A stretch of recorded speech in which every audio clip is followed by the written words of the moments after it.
Hi hello' নমস্কাৰ আৰু complex চুদু মোৰ অন্যটি ৰেচিপিলৈ সকলোকে স্বাগতম জনাইছোঁ। চ' গাইজ প্ৰথমে মোৰ পেজটো সকলোৱে ফ'ল' কৰি দিব আৰু মোৰ ইউটিউব চেনেলটো অঞ্জু পেগু নৰ বুলি আছে, সকলোৱে ছাবস্ক্ৰাইব কৰি দিব।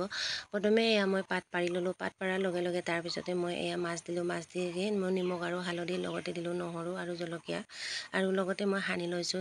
হালধিটো নিদিলে কালাৰটো ধুনীয়া নুঠে, সেইটো কাৰণে হালধিটো সানিবই লাগিব। চাওকচোন, আৰু কোনে কোনে এনেকুৱা পাতত দি মাছ খাই ভাল পায় সকলোৱে কমেণ্টত জনাবলৈ নাপাহৰিব। আৰু আজিৰ ভিডিঅ'টো সকলোৱে স্কিপ নকৰাকৈ লাষ্টলৈকে চাব। চ' গাইজ এয়া ফাইনেলি মই টোপোলা বান্ধিলোঁ আৰু এনেকৈ মানে আমাৰ মিচিং ট্ৰাইবেল মানুহে এনেকৈ পাতত দি খায়। আৰু যিসকলে মোক সুধি আছিলে আপোনালোকে পাতত দিয়া মাছটো কেনেকৈ বনাই দেখাবচোন। ফাইনেলি গাইজ এয়া মই কেৰাহী গৰম কৰি থোৱাৰ লগে লগে মই এয়া মাছ হৈয়ে গ'ল বুলি ক'ব পাৰি। তাৰপিছত এবাৰ লুটিয়ালোঁ। এবাৰ লুটিয়াৰ লগে লগে এয়া মই ঢাকন দিলোঁ।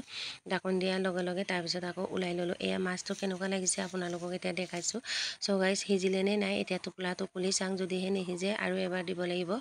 আৰু চাওকচোন আপোনালোকে, আৰু ইমান ধুনীয়া ধোৱা, সঁচাকৈ এই তৰাপাতৰ গোন্ধটো বহুত ভাল লাগে। আপোনালোকে যিসকলে পাতত দি মাছ খায় আৰু যে হয়তো কিছুমানে ভাবিব পাৰে সদায় পাতত দিয়া মাছকে দেখাই বোলে, কিন্তু এইটো মাছটো আছিলে লাচিং মাছ আৰু লাচিং মাছ খাবলৈ বহুত টেষ্টি।